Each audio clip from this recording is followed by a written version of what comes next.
También nosotros, desde el día que lo oímos, no cesamos de orar por vosotros y de pedir que seáis llenos del conocimiento de su voluntad, en toda sabiduría e inteligencia espiritual, para que andéis como es digno del Señor, agradándole todo, llevando fruto en toda buena obra y creciendo en el conocimiento de Dios, fortalecidos con todo poder conforme a la potencia de su gloria, para toda paciencia y longanimidad, con gozo, dando gracias al Padre que nos hizo aptos para participar de la herencia de los santos en luz, el cual nos ha librado de la potestad de las tinieblas y trasladado al reino de su amado Hijo, en quien tenemos redención por su sangre, el perdón de pecados.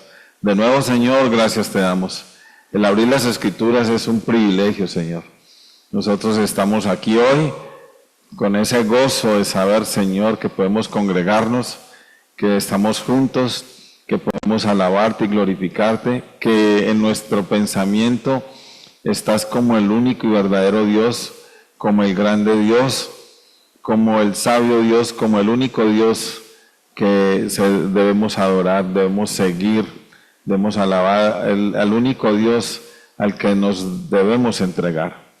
Bendice hoy, Padre, este estudio, bendice esta palabra, que podamos edificar la iglesia, que es el grande propósito siempre, Señor. Dejamos todo en tus preciosas manos, lo hacemos en el nombre del Señor Jesús, nuestro Salvador. Amén.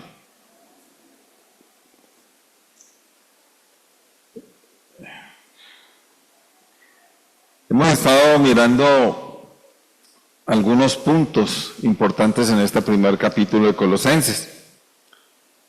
Y de verdad que estos puntos son, valga la redundancia, supremamente importantes para la iglesia actual, o sea, para la iglesia de hoy.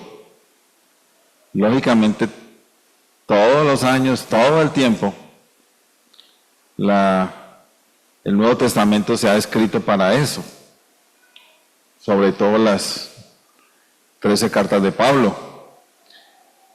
La iglesia en Colosas estaba siendo atacada por una terrible herejía, la cual la podemos contemplar en el capítulo 2, pero desde el capítulo 1 empezamos a encontrar la respuesta de Pablo a los colosenses, a los creyentes en Colosas, referente a esa herejía.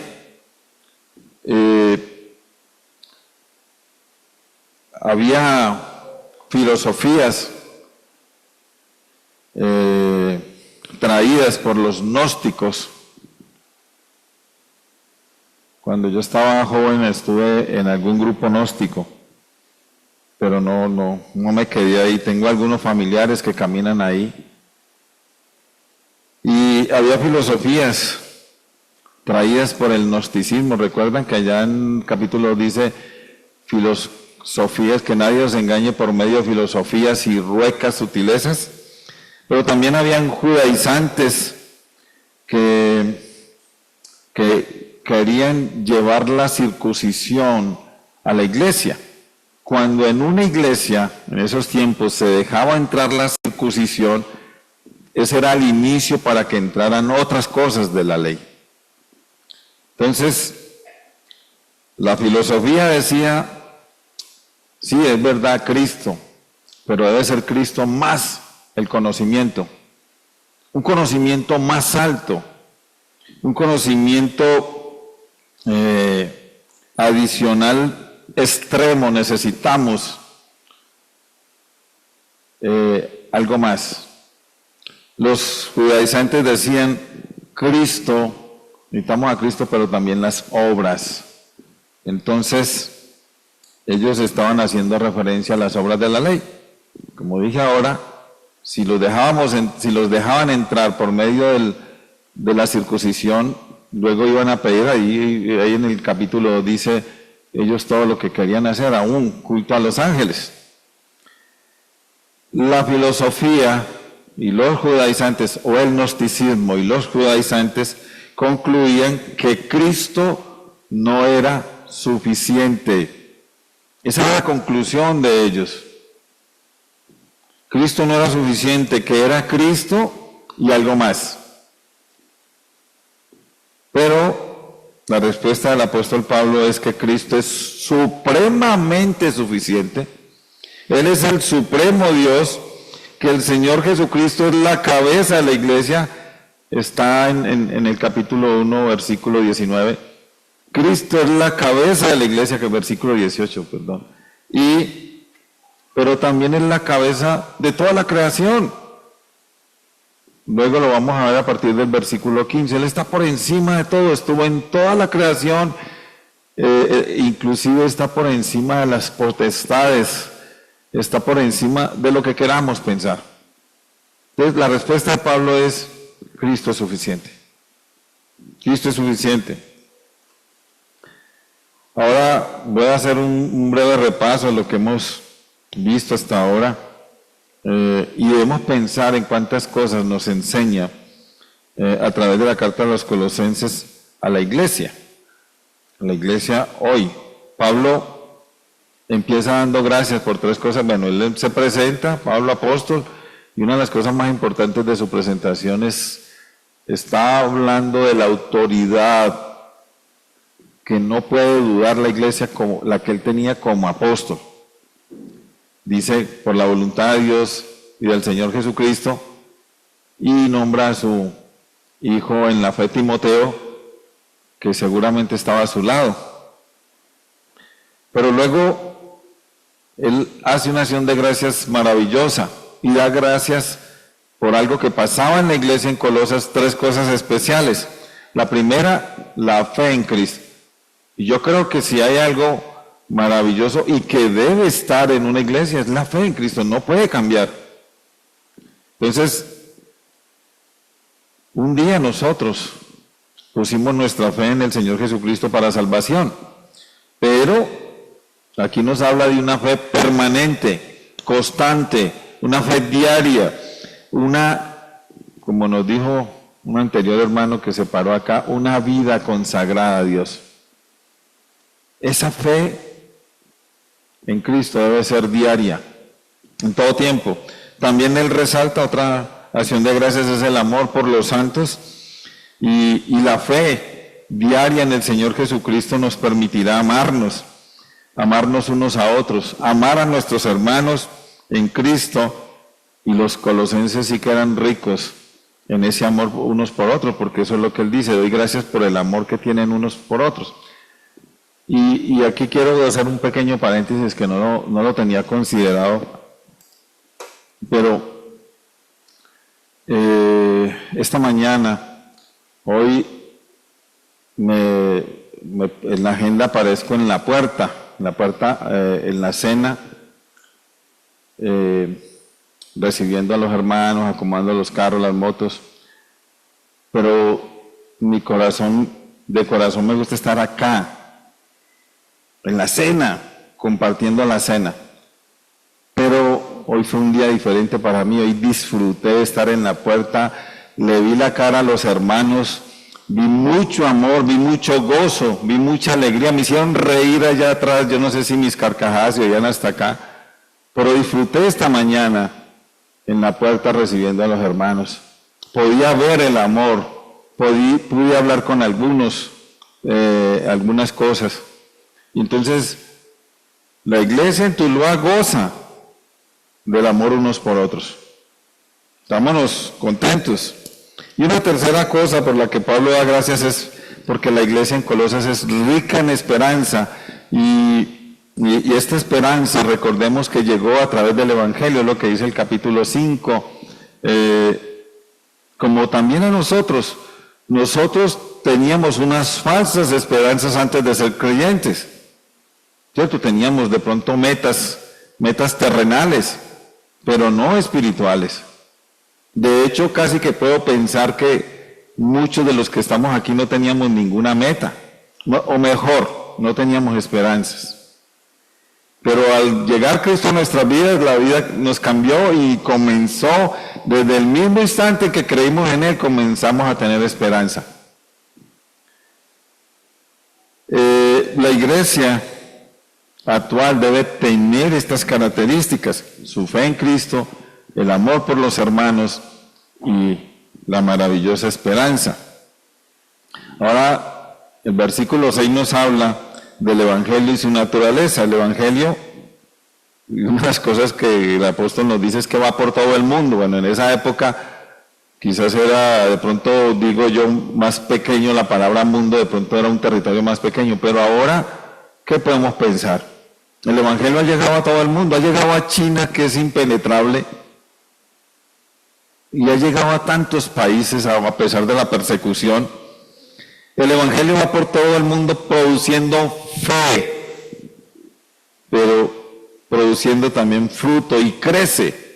En todas partes, eso es lo que nos dice el versículo 6. El Evangelio tiene una característica especial, es que el Evangelio entra por mi oído, debe ser oído y conocido por el hombre para que haya una transformación. Por último, encontramos una hermosa definición del Evangelio al final del versículo 6, donde dice que el Evangelio es la gracia de Dios en verdad. Es una maravillosa definición. El Evangelio, de verdad, hermano, es conocer y disfrutar la gracia de Dios. La gracia de Dios nos habla de ese favor que Dios nos hizo por medio del Señor Jesucristo en la cruz que no merecíamos. La gracia de Dios nos muestra al Señor Jesucristo en la cruz. Si alguno en esta mañana no se siente amado, mire la cruz y piense, ahí murió mi Salvador por mí, sabiendo que yo no lo merecía. Mis pecados no me hacían merecedor, sino del castigo. Nosotros merecíamos el castigo, merecíamos una condenación eterna, pero Dios le da oportunidad al ser humano de conocerle a través del Señor Jesucristo y no ser condenado, sino salvado eternamente. Qué grande es nuestro Dios, dijo el hermano Hermes ahora. Qué grande es su gracia. Luego podemos ver a partir del versículo 9 al 14, que fue donde leímos ahora, que el apóstol Pablo hace una gran petición a Dios por la iglesia en Colosas. Pide que sean llenos del conocimiento de su voluntad, en toda sabiduría e inteligencia espiritual. Me parece a mí que tiene 4 grandes propósitos para que el creyente ande como es digno del Señor. Necesitamos conocer qué quiere Dios para poder andar como Él exige. Luego dice, para que el creyente le agrade en todo a su Señor, necesitamos conocer su voluntad para poder agradarlo. Dice, para que el creyente lleve fruto en toda buena obra, necesitamos la voluntad del Señor para poder producir frutos, que tienen que ser buenas obras. Para que el creyente crezca conociendo más al Señor, necesitamos conocer su voluntad día a día para que haya crecimiento en nosotros, crecimiento de Él. Ahora, esta debe ser una gran petición para la iglesia hoy. La iglesia hoy debe ser llena del conocimiento de la voluntad de Dios. La iglesia hoy y siempre debe andar como es digno del Señor. La iglesia hoy y siempre debe agradar al Señor en todo. Si a veces no tenemos metas, pero estas serían unas muy buenas metas: conocer la voluntad del Señor y agradarle en todo. Por ejemplo, Señor, voy a agradarte, voy a hacerlo, Señor, voy a buscar agradarte. La iglesia hoy debe producir fruto, la iglesia hoy debe crecer en el conocimiento del Señor.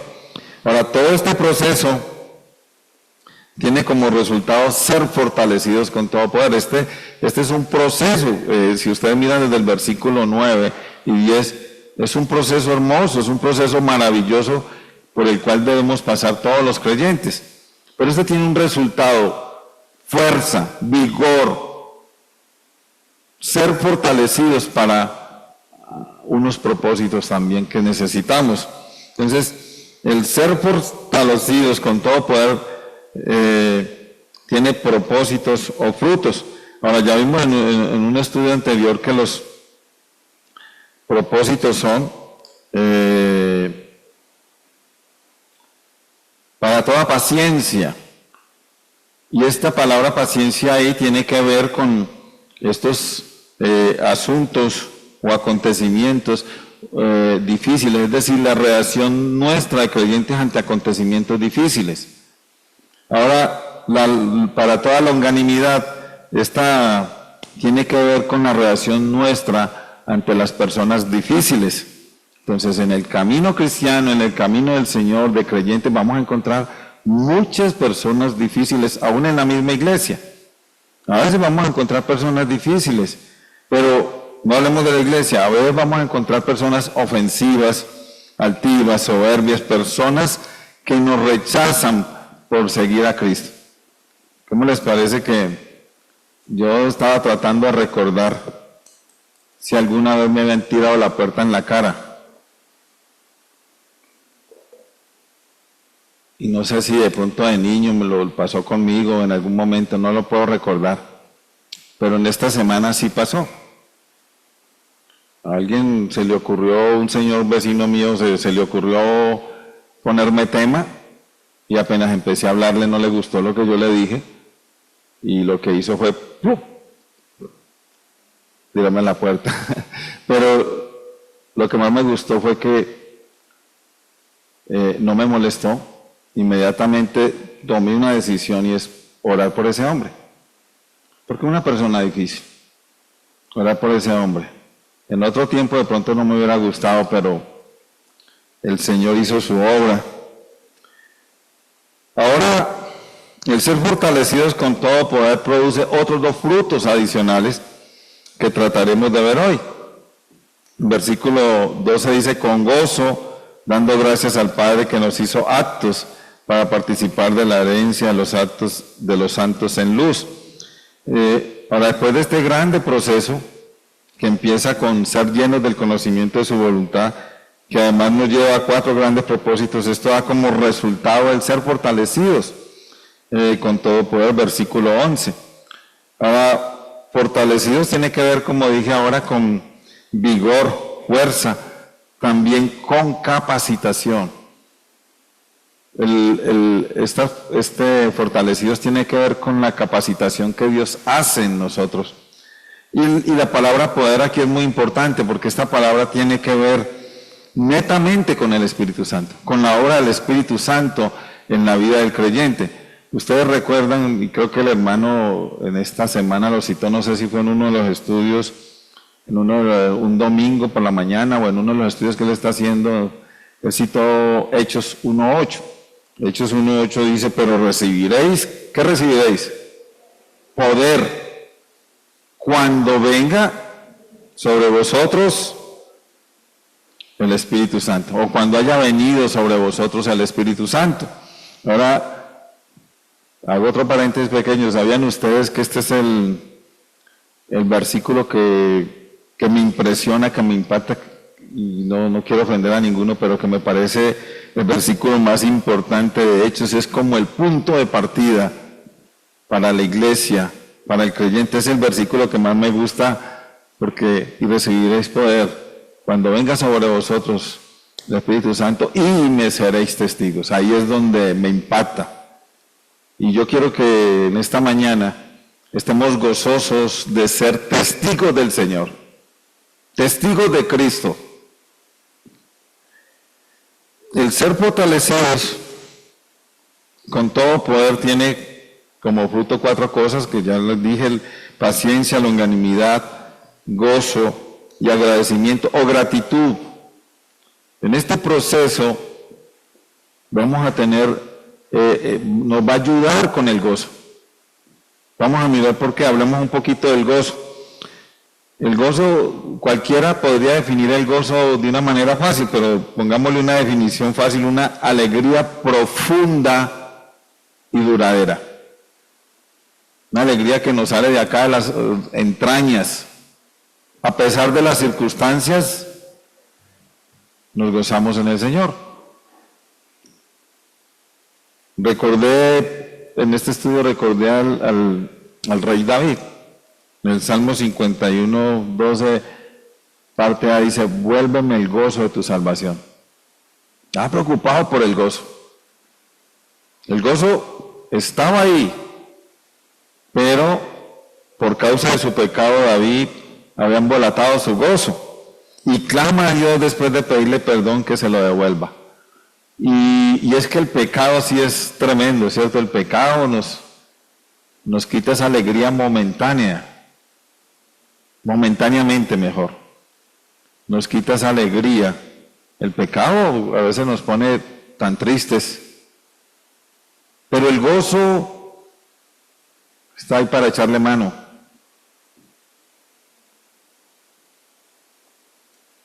En el Salmo 16 de pronto se estaba mirando hacia el futuro, pero es tan importante este Salmo 16, versículo 11 para la vida actual. Dice, me mostrarás la senda de la vida en tu presencia. Hay plenitud, llenura de gozo, delicias a tu diestra para siempre. Y hermanos, esa es otra cosa que me llama mucho la atención. Si estamos separados del Señor, el gozo se va embolatando, pero si estamos en su presencia, el gozo, me gustaría utilizar una palabra, florece. Esa fue una palabra que la tengo por aquí. Pensando de nuevo en Colosenses, podemos ver que la raíz de este gozo, aunque viene de mi relación con el Señor,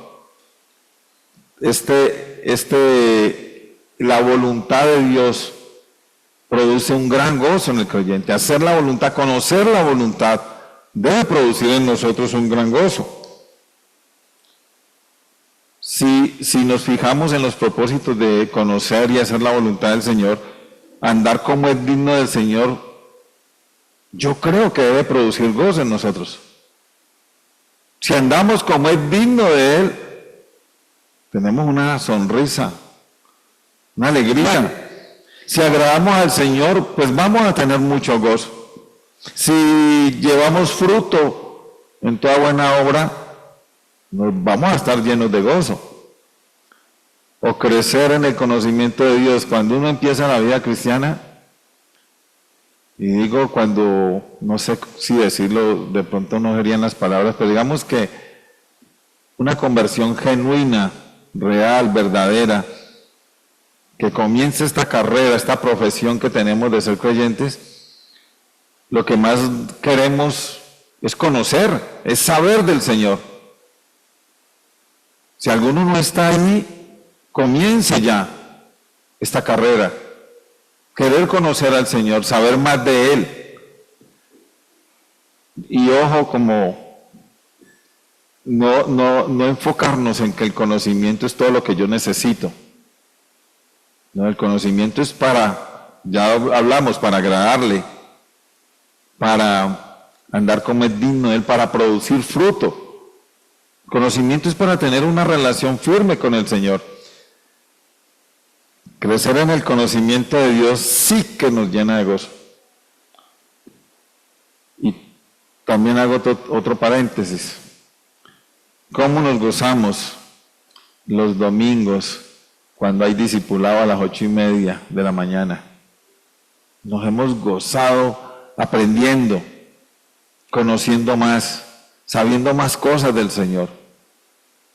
Los que venimos, y animo, hermano, no se quede quieto, no se quede como sentado esperando, propóngase venir, haga el esfuerzo. Son cada 15 días nada más. Y es una delicia estar. Es un gozo aprender. Ahora, el versículo 12, que es el que estamos leyendo, dice, con gozo, dando gracias al Padre. Esta frase pareciera que el apóstol Pablo diera un giro, pero no. Pareciera que hiciera un cambio de tema, pero no es así. El tema sigue siendo relacionado a su petición de ser llenos de la voluntad de Dios. Ya vimos que el gozo es un fruto de ser fortalecidos con todo poder, pero la gratitud también es un fruto de ser fortalecidos con todo poder. Casi en todas las cartas de Pablo vamos a encontrar este mismo consejo. Le pide a los creyentes mostrar un corazón agradecido con el Señor. En otras palabras, Pablo nos pide que abundemos en acciones de gracias. De pronto ahí en Colosenses 4:2 pueden mirar Ahora, cuando somos fortalecidos espiritualmente, entonces produce en nosotros un afán, un deseo enorme de agradecer a nuestro Dios. Tengo que decirles que una de las reuniones que más me gustan, pues puedo decirles de todas, pero me gustan mucho los martes. Y me gustan los martes por escuchar los agradecimientos o esos momentos en que el hermano aquí parado pide que oremos por una acción de gracias especial. Me fascina, me gusta estar aquí el martes y no perderme ese momento importante que tenemos de traer nuestras acciones de gracia y nuestras peticiones. El apóstol Pablo le hace saber a los creyentes en general, desde que empieza la iglesia hasta ahora, que cuando estamos fortalecidos espiritualmente, de corazón y con gozo, debemos siempre ser agradecidos con Dios, debemos dar gracias a Dios. Es decir, pareciera que renaciera en nosotros una actitud de gratitud. ¿Quién no está agradecido con que el Señor te permita que conozca su voluntad, que conozca su pensamiento? ¿Quién no le agradece al Señor por eso? Yo me pongo a pensar en el hecho de que yo pueda conocer a Dios y me parece la cosa más impactante, que yo pueda tener una relación con Él, que yo le pueda hablar, que yo le pueda pedir, que le pueda agradecer. Eso es de impacto para cualquiera, sobre todo para nosotros que le conocemos. Una de las cosas que no pude escuchar mucho al hermano Byron en lo que hablaba, pero me gustaría reforzar un poquito lo de la cena del Señor, porque esa siempre ha sido una de mis preocupaciones. Y es el desgano que a veces tenemos de sentarnos a la mesa, en los lugares que nos corresponden. Si usted es un creyente, un nuevo hombre de Dios, una nueva mujer de Dios, es un súper invitado del Señor a su mesa. No es para quedarse por allá rezagado. A veces a mí les he dicho a algunos y de pronto les pido perdón en este momento porque a veces he sido de pronto ofensivo diciéndoles, si quieren les pongo unas sillas allá atrás en el garaje, cuando se sientan por allá atrás. Estoy hablando de la cena, ¿no? Especialmente de la cena. Y les animo, bueno, qué lugar de privilegio tenemos nosotros al sentarnos en la mesa, a recordar al Señor, a pensar en el Señor, a meditar en el Señor. Por eso les dije que cuando me ponían allá, como que no me gusta mucho la sesión de hoy, que fue un día maravilloso. Porque yo quiero estar acá escuchando, pensando, meditando en la gran obra del Señor Jesucristo por nosotros. Entonces, no le pongamos ningún pero, que el ventilador, que el calor, que no sé qué, no, olvídese de todo. Y porque es que cuando venimos a la cena venimos a centrarnos en Cristo. No vale ninguna otra cosa. Entonces, pensemos en lo privilegiados que somos. Sentarnos a la mesa, nosotros sentarnos a la mesa, pareciera que Dios como que no sabía quién éramos nosotros o quién era yo, pero Él sí lo sabe todo y nos perdonó y nos sentó en lugares celestiales. Es importante notar que Pablo no solo le dice a los creyentes que den gracias, sino que también les da razones específicas por la cual deben de ser agradecidos. Versículo 13, versículo 12, con gozo dando gracias al Padre que nos hizo aptos. Imagínense ustedes, Dios no solo nos pide que le demos gracias, sino que también nos da una razón para hacerlo. Entonces, todo el proceso de conocer la voluntad del Señor nos va a llevar a meditar en la obra de Cristo. Porque si yo le preguntara por qué nosotros hoy conocemos la voluntad del Señor o queremos la voluntad del Señor, ¿Cristo se queda por fuera o Cristo es la persona importante por la cual nosotros entramos a conocer su voluntad? Es Cristo la persona por la cual nosotros podemos conocer la voluntad del Señor. No hay otro, ni otra, ni porque yo soy muy inteligente, ni porque yo estudié, ni porque nada. Es por Cristo que nosotros podemos conocer su voluntad. Entonces,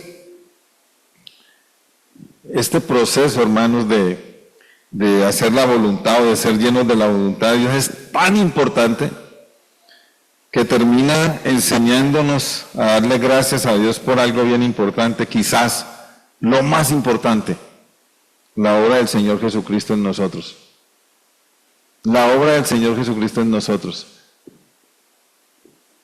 Por la palabra del Señor aprendemos su voluntad y su voluntad nos dice que Él quería salvar a los pecadores. Esa es la voluntad del Señor, salvar a los pecadores. Y nosotros estamos ahí. Según el versículo 12 nos dice, debemos darle gracias a Dios porque Él nos hizo aptos. Y la palabra aptos nos habla de capacitados o calificados. ¿No les suena esa palabra muy duro, calificados? Podríamos decir que el Señor nos capacitó o que el Señor nos hizo calificables, cuando la verdad es que ninguno de nosotros era apto delante del Señor. No estábamos calificados para Él. Dios nos califica o nos hace calificables a través de la obra del Señor Jesucristo en la cruz. Nos hace aptos.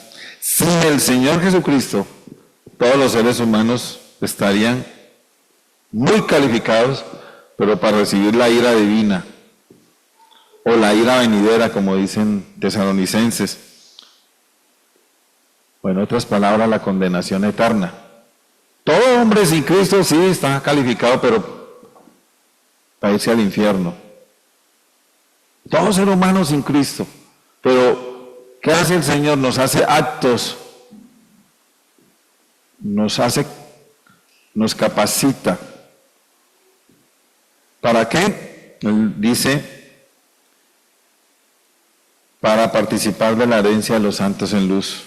Es decir, que los creyentes hemos sido hechos dignos, imagínense ustedes, dignos, éramos indignos, pero nos hace dignos de recibir la herencia eterna que Dios ha preparado para aquellos que creen en Él. La palabra luz aquí, dice, para participar de la herencia de los santos en luz, la palabra luz aquí tiene el sentido o es sinónimo del reino de Dios, que más adelantico nos lo va a decir. La luz representa la verdad divina, la luz también representa la pureza divina. El versículo 13 dice, el cual nos ha librado de la potestad de las tinieblas y trasladado al reino de su amado Hijo. Versículo 13 contiene una de las verdades más grandes para el creyente. El hombre sin Cristo está en tinieblas. El hombre sin Cristo está en el reino, pero de Satanás. Lo gobierna Satanás. Pero el hombre con Cristo ha sido sacado, llevado, trasladado al reino del Señor Jesús.